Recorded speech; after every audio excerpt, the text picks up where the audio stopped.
আলোচ্য বিষয় হচ্ছে বিচারের মাঠে নবী মুহাম্মদ রাসূলুল্লাহ সাল্লাল্লাহু আলাইহি ওয়াসাল্লামের শাফাআত লাভের উপায়।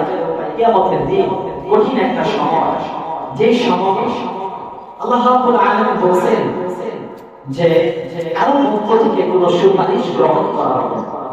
আপনার পক্ষে যে কেউ দাঁড়িয়ে কথা বলবে এরকম বলার মতো কোনো ব্যক্তি খুঁজে পাওয়া যাবে না। আপনার পক্ষে কেউ কথা